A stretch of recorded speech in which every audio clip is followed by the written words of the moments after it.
This conference will now be recorded. Okay, so the agenda for today's session. Okay, the agenda for today's session is first thing is what is performance testing? Because the course itself is about LoadRunner tool, and the tool is actually implemented as part of or used as part of performance testing, right? Second is LoadRunner architecture. Okay. Uh, Third point is sample record and replay sample record and replay of the script.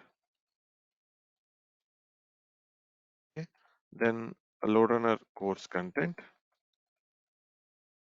a LoadRunner course content, and then we can discuss some question and answers as well. Okay. So let's start with what is performance testing. So before understanding what is performance testing, I would like to explain about software testing first.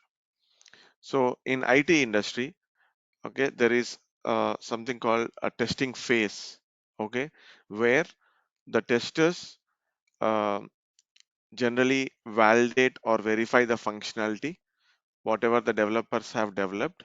So the tester's job is to validate whether it is working or not. Okay, so as part of this software testing, okay, we have couple of things like functional testing and non-functional testing. So as part of functional testing, uh, what exactly the testers do is they just test the functionality of the application. Okay, so for example, generic example, let's say there is a lift or an escalator, whatever you call, or let's call it as a lift. You want to go to third floor. Right now you're on the ground floor. You want to go to third floor, or you want to test the lift whether it is working fine or not. So how do you test whether it is going to third floor correctly or not? So you enter the lift and then press 3, and then it should go to third floor. If it is going to third floor, then it is working as expected. Correct? That means you're testing the functionality. If you press 2, it should go to second floor. If you press 5, it should go to fifth floor. Right? So that is testing the functionality. Okay. That I've given a generic example of a lift, but same thing. If you consider a software, if you are testing the functionality of the software, okay, that means you're actually testing whether it is working as expected or not. So whatever the requirement is there, based on the requirement, the developer will be developing the application, and from testing point of view, the testers will be testing whether it is working as expected or not. Okay, that is a functional testing. Now, what is non-functional testing? See, non-functional testing is testing the non-functional aspects like performance, security, etc. So if you see the term performance, it is also part of non-functional testing. So if you go back to the example what we have seen, the lift example. So once we enter the lift, okay, let's say we press 3, it should go to third floor. Okay, if it is going to third floor, that means it is working as expected. But how much time it is taking to go to third floor? Okay, if you press 3, how much time it is taking to go to third floor? So that is evaluating the performance. Okay, so if you press 5, how much time it is taking to go to fifth floor? So these are non-functional aspects, especially performance. So the time is important. The time taken to execute that functionality is what we will be validating. Okay, as a performance tester. So consider any normal application. I'll just use some sample application for now. So from a software functional tester perspective, see here from a software functional tester perspective, so functional testing perspective, let's say I want to validate the login functionality of this application. Okay, Now, how do you validate a login functionality? So generally you enter some username and you enter some password and you click on login button. And if the user is able to log in successfully, that means login is working as expected. When a user enters a valid username and a valid password and click on sign in button or login button, if the user is able to log in successfully, then it is working as expected, right? Now I will sign off again. And now I will enter username and password again. Now, when it comes to performance testing, which is a part of non-functional testing, so when it comes to performance testing, okay, when you enter username and password here and you click on login button, okay, you navigated to home page, that is fine. But the important thing from performance tester perspective is how much time it has taken for the user to navigate to home page. So how much time it has taken for the user, okay, to navigate to home page, how much time it has taken to load the l- home page or the login page. So once you click on sign in, how much time it has taken to load the home page. So the performance is important for us. Okay, what is important for us? Performance. How much time taken to okay, time taken to load the application, load the page. That is important. Okay, so as a performance tester, we are more interested in, okay, performance aspects. How much time it is taking to load the pages, how much time it is taking from navigating from one page to another page. That is more important from a performance tester perspective. Okay, so coming back to the generic example, the lift example. So if you enter the lift and press 3, let's say 3, how much time it is taking to go to third floor is important from performance tester perspective in a generic way. Now, what is the lift capacity? Let's say 10 or 500 kgs, whatever is, that is the lift capacity. Let's say 10 people. Now, when you are alone in the lift and press 3, how much time it is taking to go to third floor is not that important. Okay, from performance testing point of view, when the lift is when the lift capacity is full, like levels, let's say when 10 people are on board, and then when you press 3, how much time is taking to go it is taking to go to third floor is very important from performance tester perspective. Okay, so when the lift is full, when the load is full, how the lift is responding. Okay, is there any delay, is there any slowness, is there any lag? Okay, so same thing in application, same thing in software also. If only one user is accessing the application, okay, and then you're trying to analyze the performance, it doesn't make sense. Okay, so when multiple users are accessing the application and then you try to uh, you know uh, navigate different pages, or you try to access different pages within the application, or when multiple users try to access different pages in the application, okay, then how the application is responding, that is important. Now let's take any banking application just for an example. In any banking application, okay, uh, at any point of time, let's say 10 a.m. or 11 a.m., let's say 10 a.m. or 11 a.m., around 100 users might be accessing the online application, let's say. Okay, does that mean all the users are sending money or transferring money? Does that mean all the users are sending money? Maybe or may not be. Some users might be sending money, some users might be downloading statements, some users might be paying a credit card bill, we never know. But but all users will be active on the application, accessing various pages or navigating to various pages. That means the load is there on the application. Okay, so what I mean to say is The load here indicates the number of users. At a high level, the load indicates the number of users. Now, as a performance tester, when multiple users are accessing the application, you need to test the application for the performance. Okay, so performance testing is actually a part of non-functional testing here. See, and the tools that we use mostly are like LoadRunner, JMeter, NeoLoad, Gatling, etc. Okay, the most widely used tools in the market are LoadRunner and JMeter. Okay, when it comes to the functional testing, we already have some tools like Selenium, UFT, etc. Okay, but when it comes to the performance testing, these are the most widely used tools in the market. Okay, so performance testing will actually fall under non-functional testing.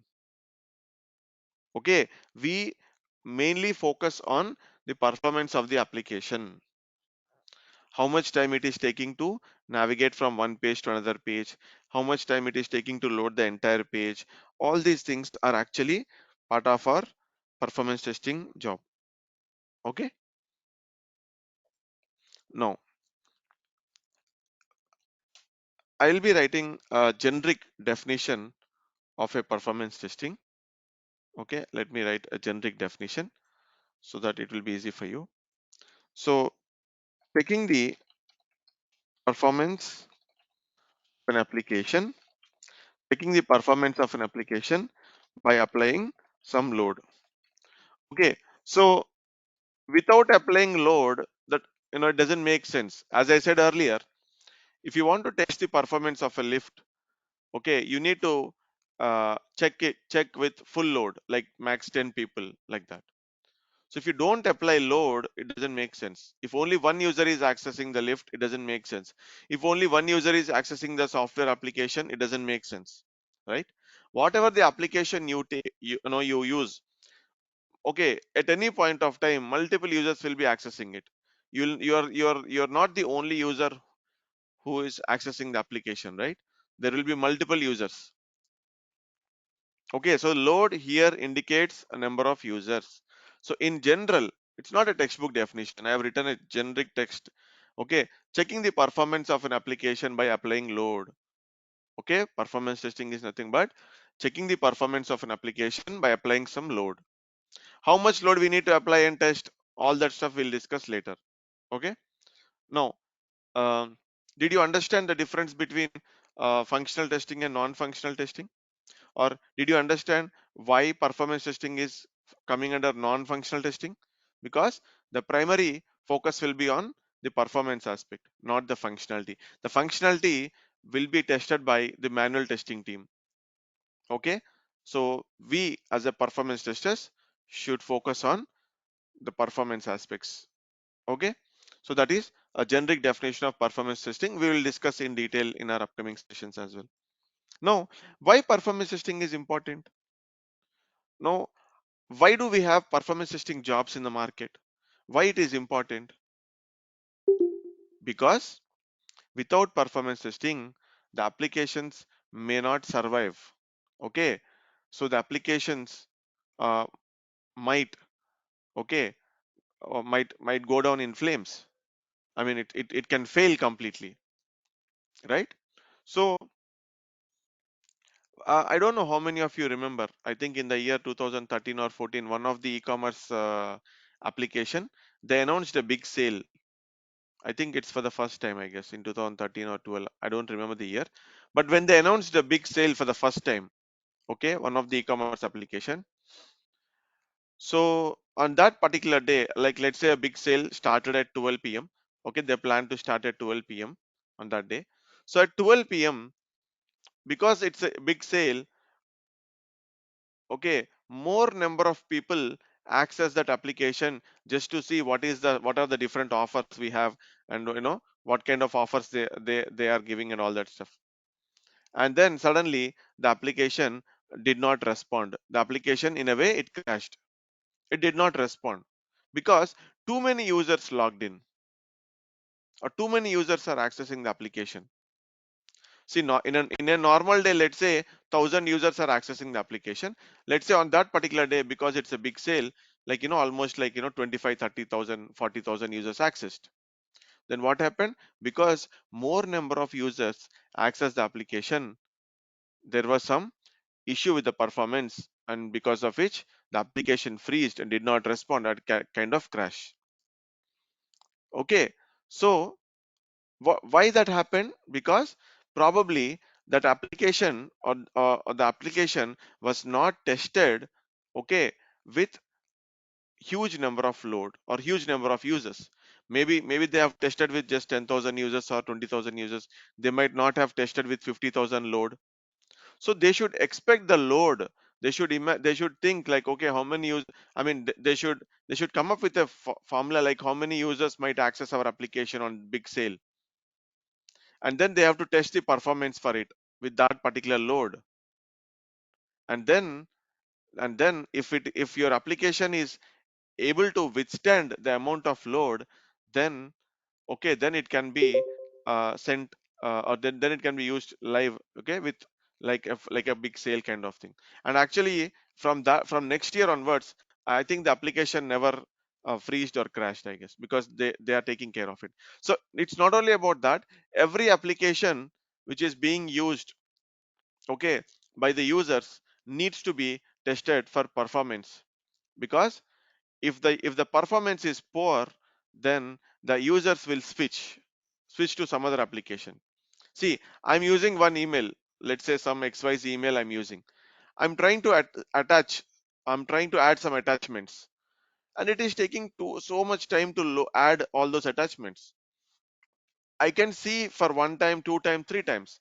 If still the performance is poor for adding the attachments, then what I will do, I will switch to some other email provider, right? Let's say I'm playing a game, okay, let's say I'm playing a game, cricket game or some football game in my mobile or laptop. Okay, let's say one game is good, but it is very slow. It's not responding, it is freezing sometimes, it is loading forever sometimes, continuous issues every now and then the user will get disappointed, and the user will switch to some other game which is similar to that. That means the application is losing business. Okay, they are losing business. If the performance is not good, they are directly losing the business. They are directly losing the revenue. Yes or no? They are directly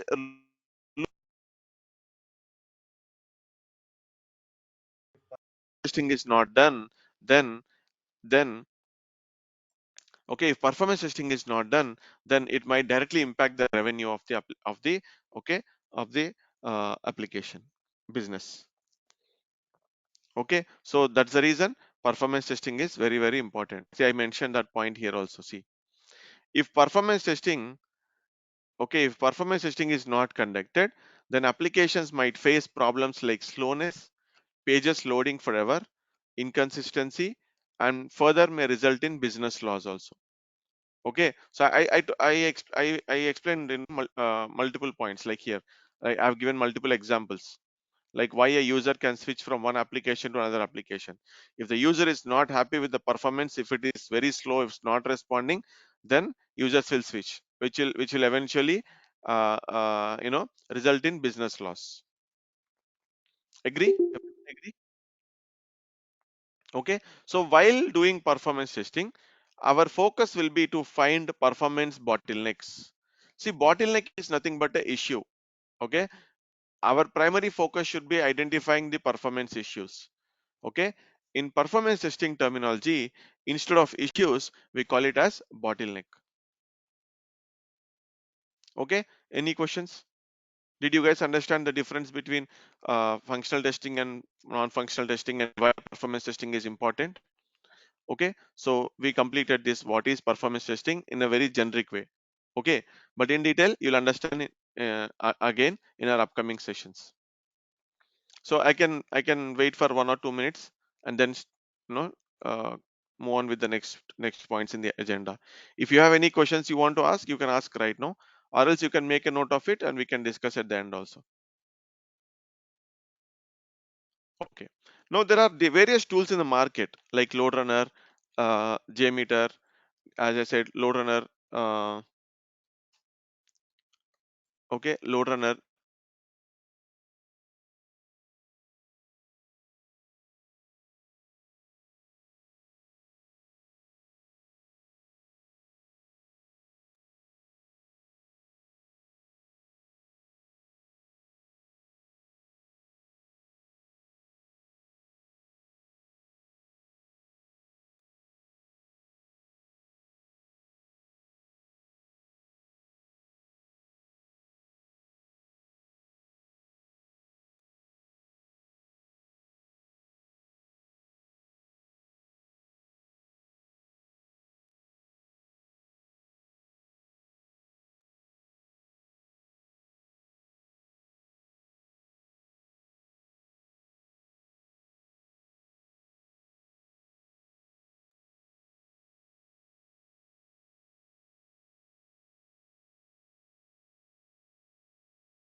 Am I audible now? Can anyone of you please confirm? Yeah, I can hear you now. Oh, okay, sorry. Since how long? Like last 2-3 minutes, I was not able to hear you. That's why I put it in the chat. Now I can hear you. Yeah. Okay, thank you. So, okay, let me. Okay, so we actually discussed about what is performance testing. After that, I just started with LoadRunner architecture. Okay, so uh, here, uh, okay, so as part of this LoadRunner architecture, um, we will derive the architecture based out of some questions. Okay, let's derive the architecture based on some questions. Let's say I have a bank application. Okay, and I ask you to test that bank application for its performance with 500 users. Now the thing is, when you access the bank application with 500 users, how it is responding? Is it responding well? Is it too slow? Is it super fast? How do you test? Will you bring 500 people and give them 500 laptops and give them 500 laptops? Okay, and will you test the performance of the application? Is it possible?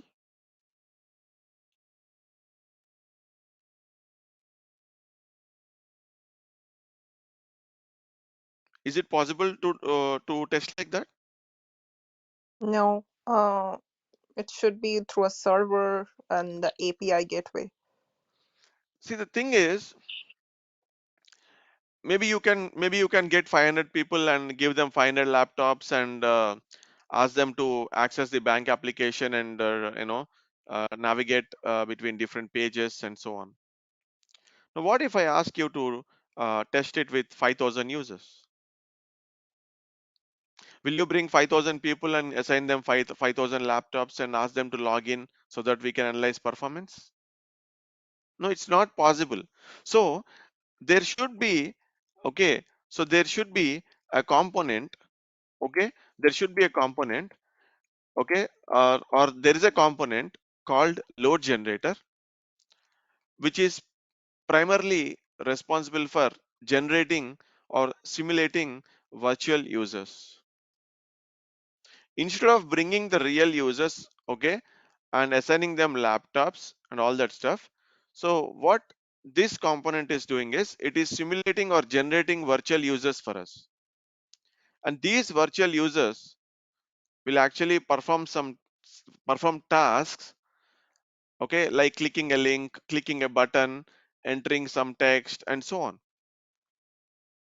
So the load generator is just to generate or simulate virtual users. Okay, how many and this is also a machine. Basically, it's also a machine only, but a highly configured machine. Now, what do you mean by highly configured machine? Like a good amount of RAM and memory and all that stuff, CPU and all that stuff. How many users a load generator can simulate? How many users a load generator can simulate? Can it simulate 1,000 users? Can it simulate 2,000 users? Can it simulate 5,000 users? It all depends on its configuration. It all depends on a couple of other things as well, like protocol and all that stuff. We can discuss that later. But all in all, a load generator is a component which is primarily used to simulate or generate virtual users. No need to get users, no need to get users. Okay, you can just simulate by using this component, and it's part of the architecture. Now, okay, you have users ready. You want to test the banking application. You have virtual users ready. Then what will you test in the banking application? You have users. That's fine. But what will you test in the banking application? For what? For which functionality? Okay, you will be doing a performance test. See, what are the critical scenarios? Okay, for those critical scenarios, we will do a performance testing. So for any banking application, some of the critical scenarios are transfer money, paying credit card bill, downloading bank statement. All these are some of the critical scenarios. That means if there is any performance issue in these kind of scenarios, it will directly impact the revenue. Okay. So for these sort of critical scenarios, we'll be doing a performance testing. Okay. Now, how will we do a performance testing for those scenarios? Like transfer money or like paying credit card bill or download statement. How will you test the performance of this? So for that, we have a component called Vusion where we actually generate a script for the scenarios, for the business scenarios, and that script can be executed with multiple users generated by load generator. So in Vusion, we develop or record or generate the scripts. What scripts? The scripts that are related to the business functionality, like transfer money, paying credit card bill, download statement, etc. So what are the steps that you perform to transfer money? Can anyone tell what are the steps that you perform for transfer money? Generally you might know, like, right, you generally keep transferring money. So what are the steps that you perform for transferring money? You have to go to your accounts, you have to make sure the beneficiary is added, and then select the amount and then transfer. Correct. So um, we need to test the performance of all these steps. So user launching the application, user logging into the application, user navigating to the savings or checkings account, whatever it is, user selecting the beneficiary, user entering the amount and click on transfer and log out. All these are the steps, correct, as part of transfer money scenario. So you need to generate a script which will actually performs these steps. You need to generate a script, you need to develop a script which will perform these steps. Okay, I just took an example of transfer money. Similarly, there will be other business scenarios also, like download statement and all that stuff. Okay, so Vusion is a component which is primarily used for developing the scripts for critical scenarios or business scenarios. And those scripts will be executed by multiple users, okay, that are generated or simulated by load generator. Everyone understood the relation here? I mean, how things are working here in this architecture? Now, your users are ready, your scripts are ready, then there should be some platform where you need to upload the scripts that you developed and trigger the performance test. Yes or no? So that component is called controller or performance center. Whatever the scripts that you developed in Vusion will be uploaded to controller or performance center, will be uploaded to controller or performance center, and then configure that, configure a scenario. See, from here we'll upload it here, and then we kind of trigger the execution. Okay, now after executing we have to analyze the results. Yes or no?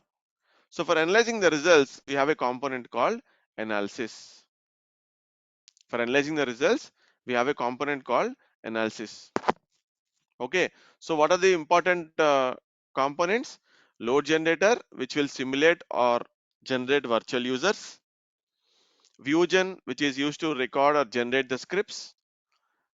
Controller or performance center is to configure the scenarios, okay, by adding the scripts that are developed in Vusion and configure this scenario and trigger the execution. When you trigger the execution, what will happen? The scripts that you already uploaded here along with the supporting files will be transferred to load generator machine, and here the actual execution happens. And then it will also return the data in terms of results and all that stuff, and which we can monitor here in the analysis component. So where is the actual execution happening, guys? Whenever you develop any script for any critical business functionality, where the actual execution is happening in the architecture?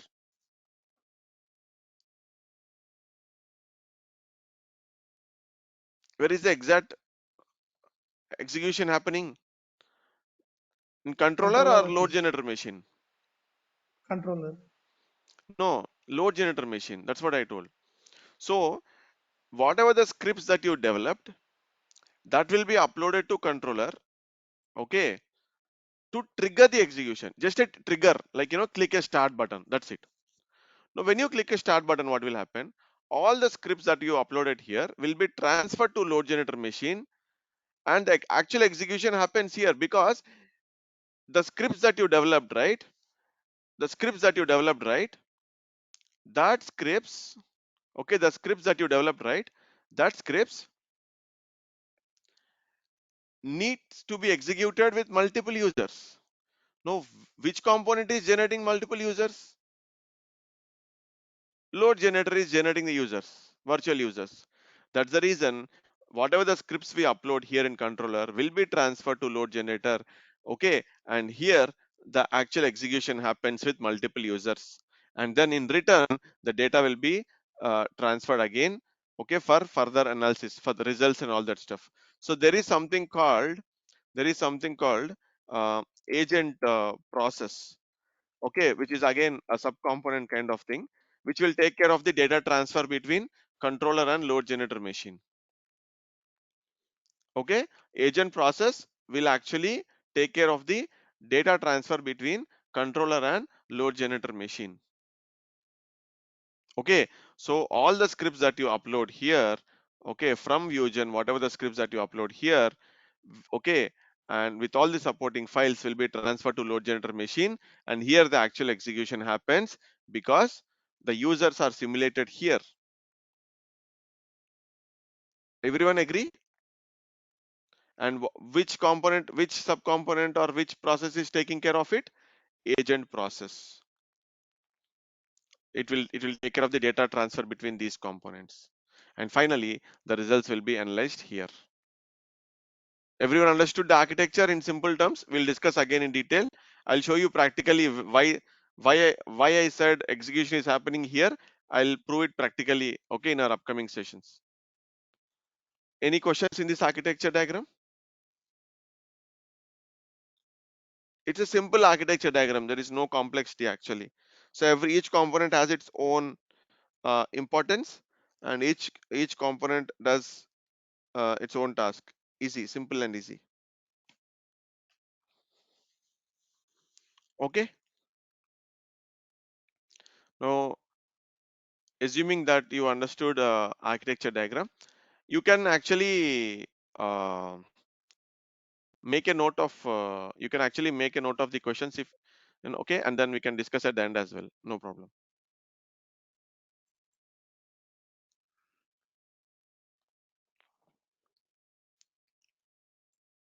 Okay, so now let's go to the notepad.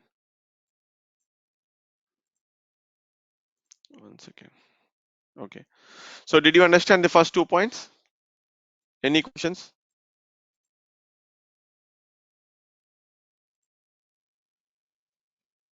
Any questions? Did you understand the first 2 points?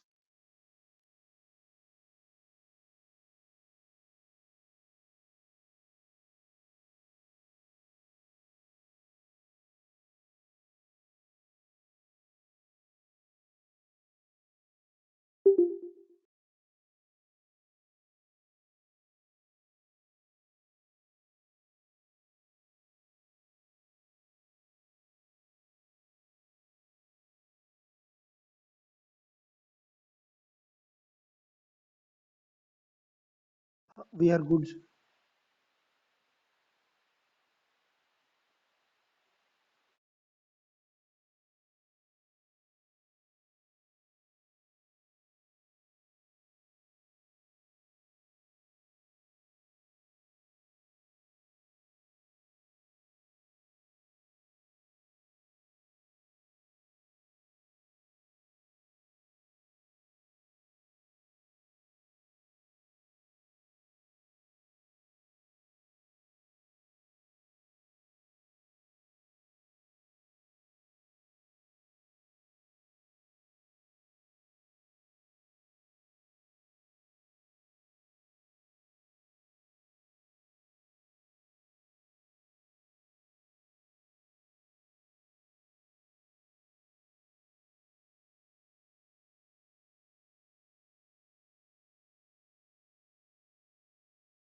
Okay, so the third point, guys, one important thing.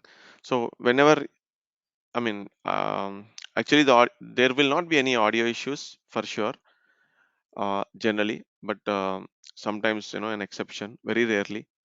Okay, but if you don't, um, if you don't, if you're not able to hear, please.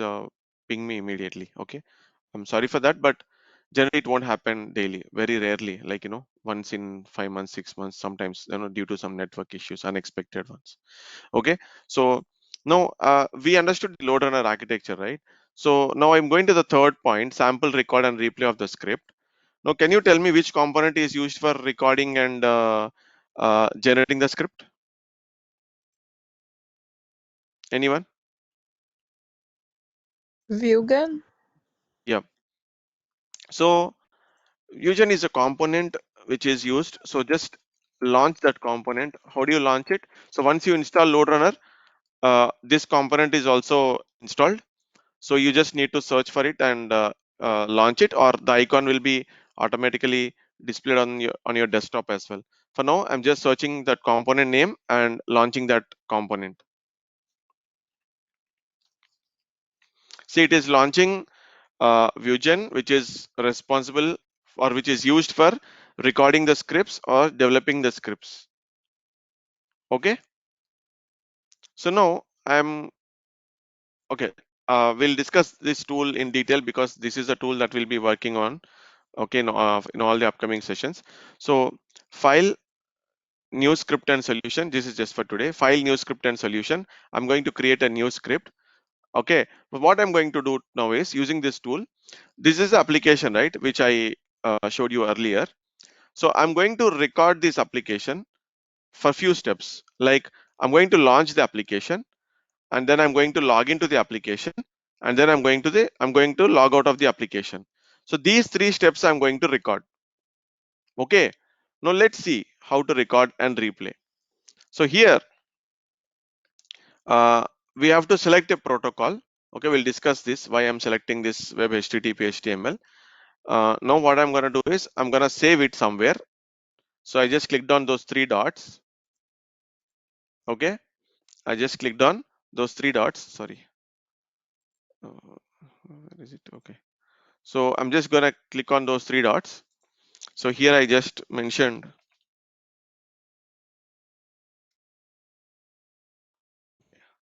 So let's say I just I'm creating here. So the script name I'm giving is demo. This is the script name. This is where I'm saving the script. So just be with me for today. We'll discuss in detail. This is just a demo, right? So I'm just explaining you at a very high level. So I just click on create so that it will create a new script with the protocol, web HTTP HTML protocol. Why I have chosen that protocol, I'll explain you later. Okay. So now this is how it looks. Once you create a new script, this is how it will be. And here the important thing is this is where the code will be generated once you record the script. And then these are the different options that you have in the solution explorer. Okay, in the solution explorer you have different options here. We'll discuss all these options one by one, okay, in our upcoming sessions. And then you have different menu options also. We'll discuss all these menu options later. For now, I'm going to record that functionality. What are the three steps that I mentioned? Launch, login, log off. I'm going to record that. So to record, you can actually click on this icon, okay, or you can actually go to record and click on record option here. So now let's say I'm clicking on this record icon. Okay, so when you click on record icon, what will happen? It will show a pop-up window. It will display a pop-up window where you need to choose the browser, which browser you want to choose. Actually, you have to select this option as well, but we'll discuss this in detail in our upcoming sessions. For now, just select the browser, which browser you want to choose or use for recording the script or flow. Let's say I'll select Firefox. Even if you don't see the browser, the name of the browser here, you can add it. I'll tell you how to do it later. But for now, I'm selecting Firefox. And what is the application that you want to record? Which application? That application URL you have to provide here.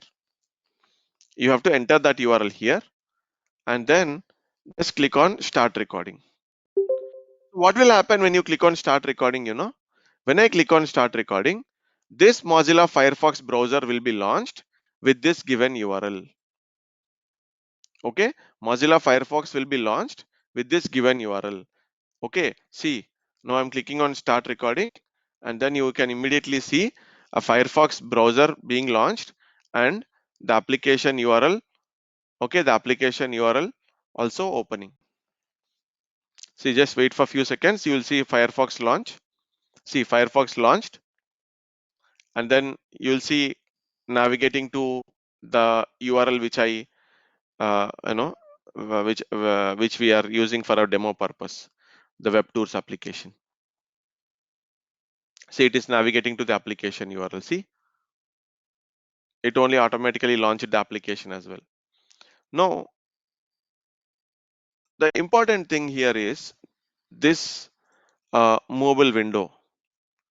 Okay, this mobile window is very important, and you see a number here, which will keep on increasing. So as you perform the steps, as you perform some actions on the UI, this number might keep on increasing. So if the number keeps on increasing, it's actually a good sign. Okay, when I say good sign, it means the tool is actually able to record the application properly or successfully. Okay, and then here you have different options like stop recording, pause recording, cancel recording. Okay, and then comment, various other options which we'll discuss later. But for now, just focus on these two. Okay, this one and this one. One is enabled, one is disabled currently. What is this? What are these two? These are nothing but insert start transaction and insert end transaction options. So whenever you perform any action on the UI, before performing that action, you need to insert a start transaction. You need to click on insert start transaction. Okay, like this. Let's say what is the next action I'm going to perform? Can you assist me? Can you tell which action I'm going to perform now? Login? Yes or no? Our application is already launched. I'm going to log in now, correct? No. Now the next action I'm going to perform is login, right? So here I'm going to click on this insert start transaction and give a name to it. It's a login. Enter a name and click OK. Enter a name and click OK. And then go ahead and execute the steps that you want to. See, enter the username and password and click on login. So first you click on insert start transaction and then go ahead and perform the action on the UI and then wait for a few seconds and then click on this insert end transaction, which is now enabled. See, this option is enabled. Now you can click on it. End the transaction. See, login is done. What is the next action that I'm going to perform? Can anyone tell what is the next action that we are going to perform? As per our initial discussion, what are the three steps that I wanted to execute? Launch, login, log off, right? So launch is already done, login is already done, no log off. So next step is log off for today. So here I'm clicking on insert start transaction and log off. I'm giving a transaction name and log off. Okay. Now click on sign off button on the left hand side. You have a sign off button on the left hand side menu. Just click on it. The application signed off, the user signed out, and now here insert end transaction, log off. Click on this insert end transaction and log off. Now you're ending the transaction. That's it. Now let's say all the steps are recorded successfully. Now you click on stop recording. I just clicked on stop recording, guys.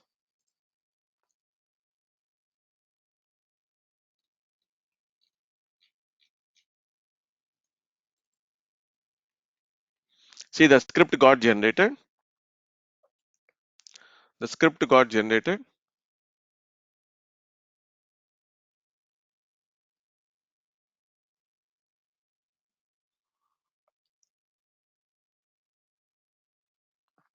Okay.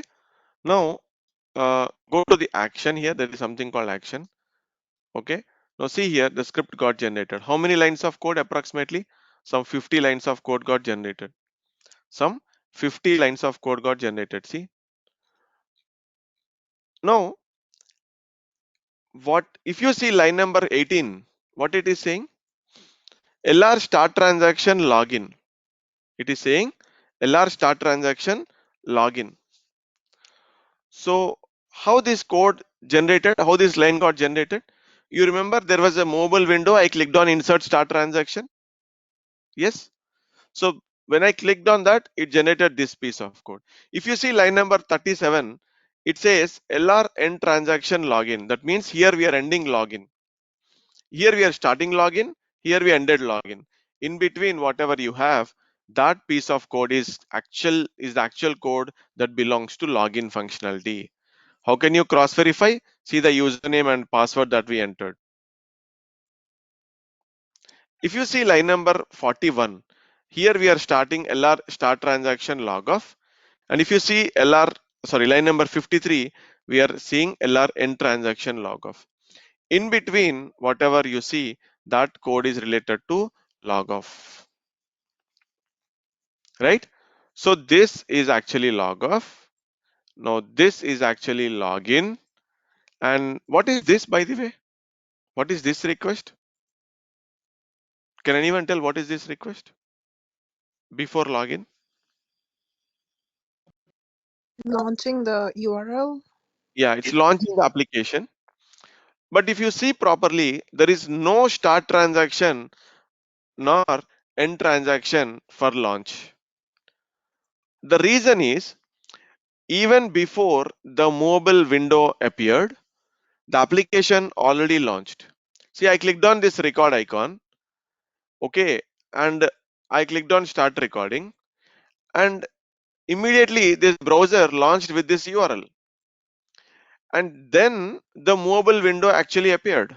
And then I clicked on insert start transaction and all that stuff. Even before clicking insert start transaction, even before the mobile window appeared, okay, the application already launched. That's the reason you don't see a start transaction or end transaction for this. However, you need to add it manually. Okay, you can just type whatever you see, LR underscore start underscore transaction. This is a inbuilt LR method, inbuilt LR function, which will actually start the transaction. So what is the transaction name I can give? My own name I can give, launch. So where can I end this? Where can I write LR end transaction for this? I have to end it somewhere, right? I started launch, but I have to end it somewhere. Where? Which line number I have to write the code for LR end transaction?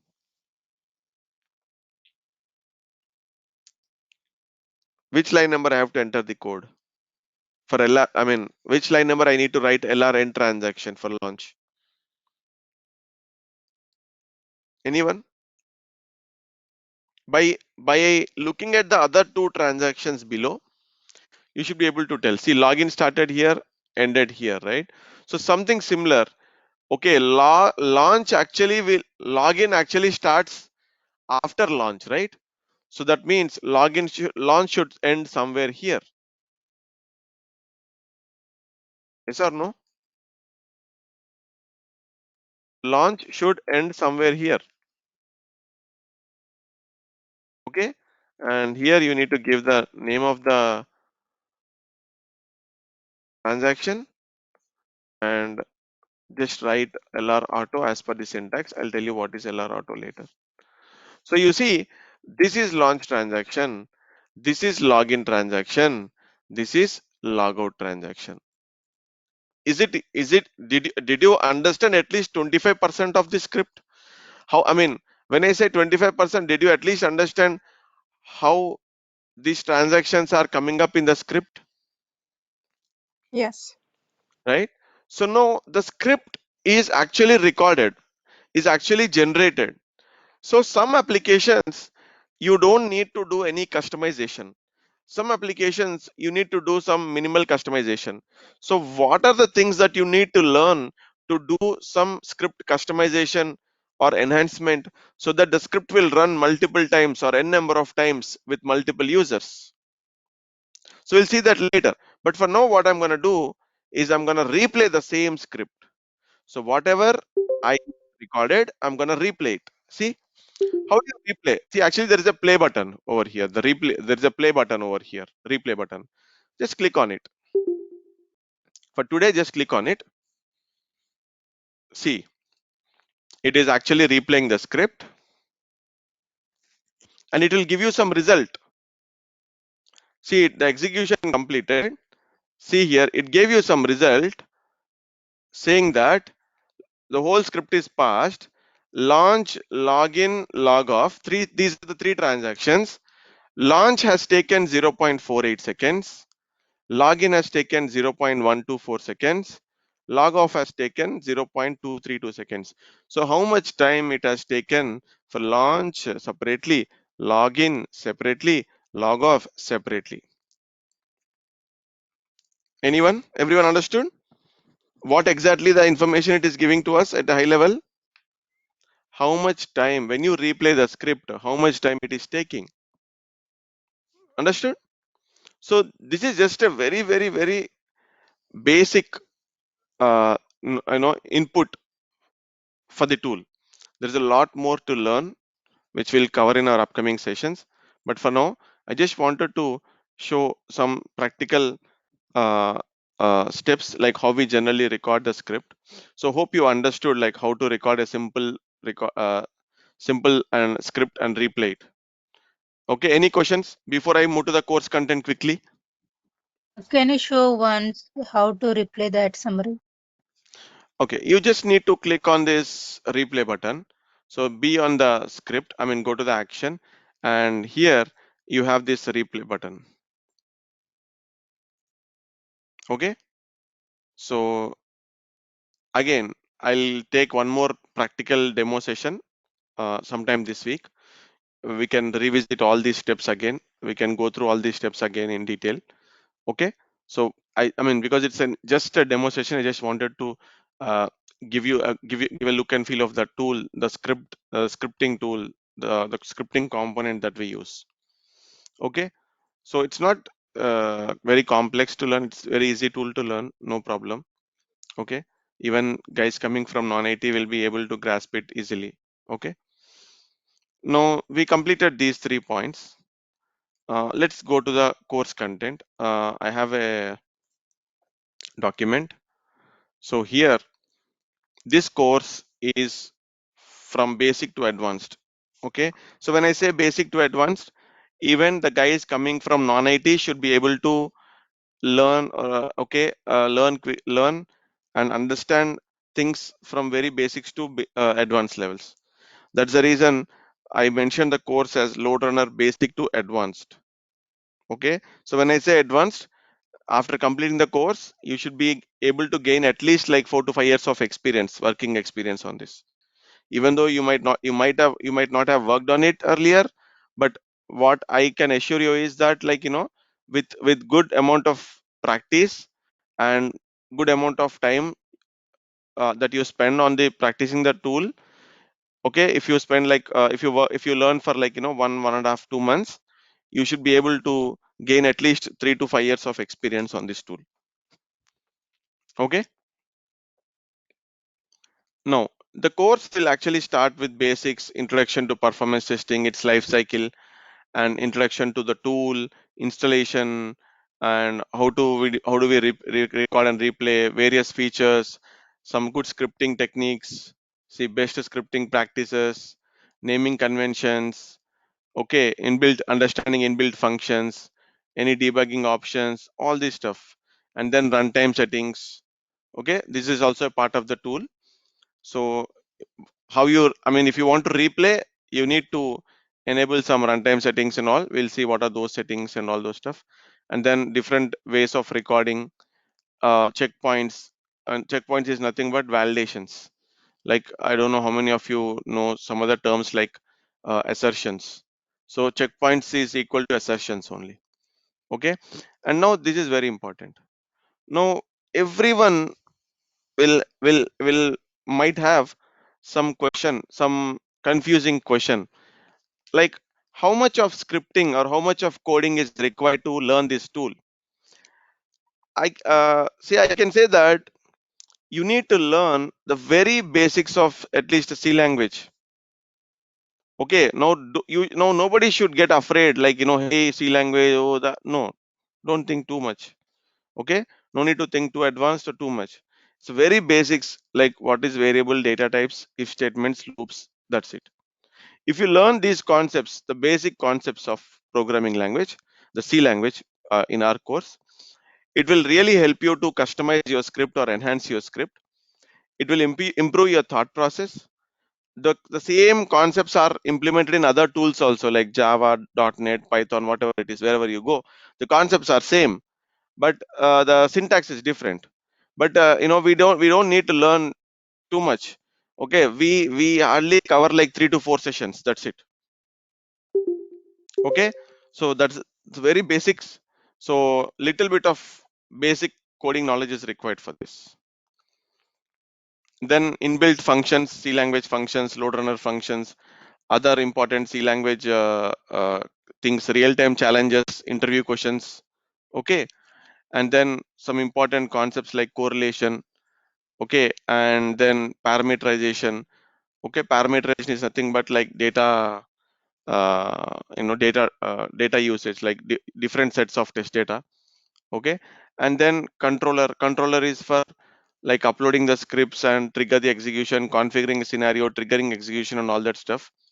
There will be different types of performance tests like load test, endurance test, scalability test, volume test, failover test, like that. We'll discuss tomorrow what are the different types of tests. Okay, all these things will I will be actually part of this controller practical sessions.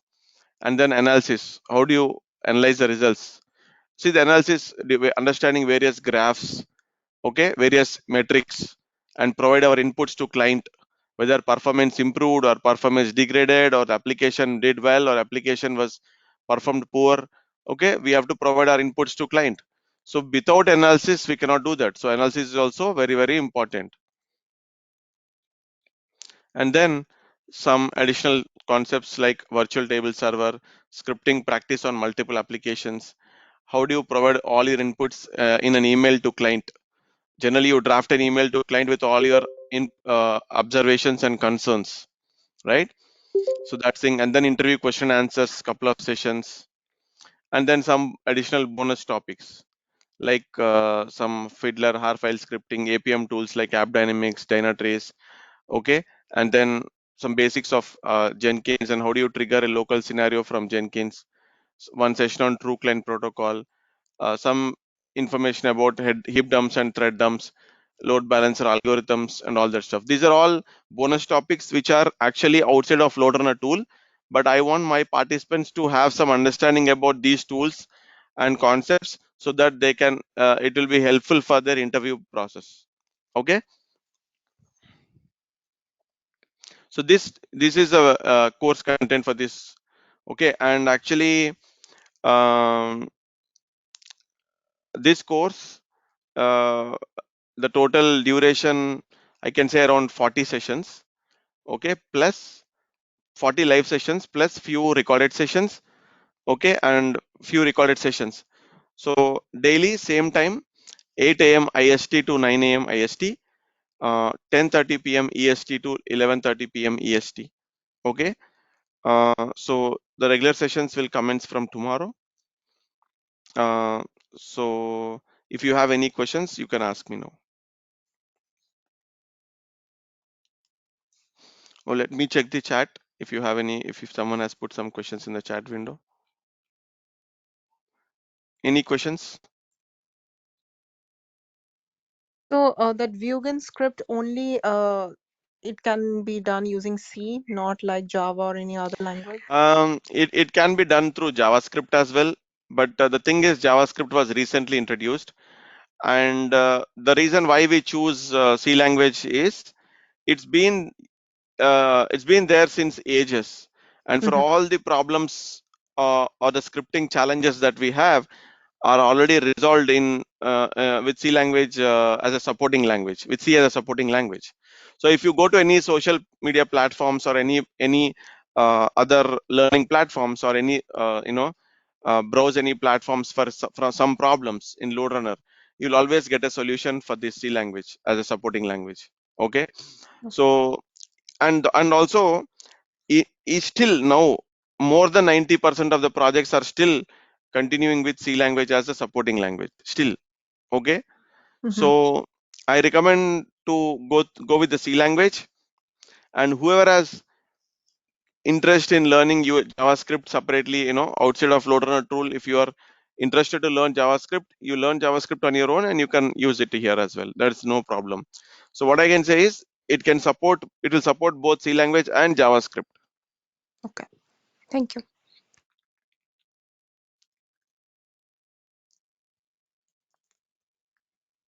Okay. Now it will support multiple protocols as well. So what is a protocol, which protocols will be covering, and all that stuff we'll be discussing later.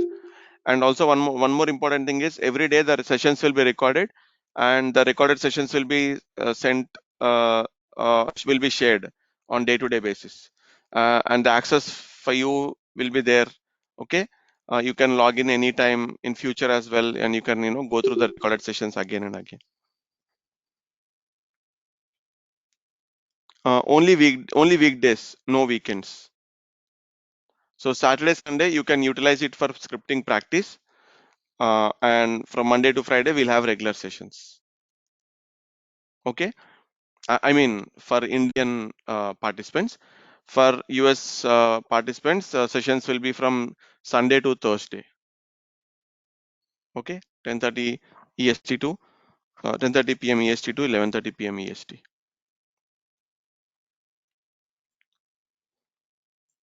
Okay. So tomorrow we'll be discussing, the next session we'll be discussing about different types of performance testing, which is very, very important. And whoever needs documentation, some initial documents and materials and all, please share your names and mobile numbers to me. I can inform the admin team to share that initial documents with you guys. Okay, so that they'll be able Hello. to reach out to you. Yeah. Is it audible? Yes. Yes. The APM tool, like which going to like AppDynamics or the Dynatrace also as well? Actually, both will be covered, but Okay, one in live and one will be a recorded session for you. Okay. okay, which will Uh, be in the live? Live will be Dynatrace, recorded session will be Okay, AppDynamics. okay. Okay. And this in for I'll try to do a live session for both. But in worst case, Dynatrace will be live and AppDynamics will be a recorded session. okay. In this like 40 days, so everything you will be covered, right? Like for the load runner. Yes, from basic to advanced, LoadRunner, and apart from LoadRunner, all these bonus topics will also be covered. And one more thing, for this load runner, is it any mandatory to have like any what is it, Java concept or C language No, not knowledge should required. be? Not required. Definitely not required. So we will be covering like 3 to 4 sessions on C language, and it will be very easy for you after that. Okay, as I told you, you need to know a very basics of C language. uh, it will hardly take 3 4 sessions max to understand those basics and use those concepts in our load runner. See, the reason why we are learning the very basics of C language is use those concepts and integrate with load runner recorded script. So when you generate a script, sometimes you need to customize it. So for customization, you need to use some C language basic concepts and customize it and enhance it. Okay, Okay. okay. Okay. So if for any further questions, right, you can always reach out to me on WhatsApp group, and I can assist on on clarifying those, and hope to see all of you in our upcoming sessions as well. Thank you so much. Please reach out, please ping in the WhatsApp group if you have any further questions. I can reach out to you, or even Kumar sir will reach out to you. Okay. Thank you. Thank you.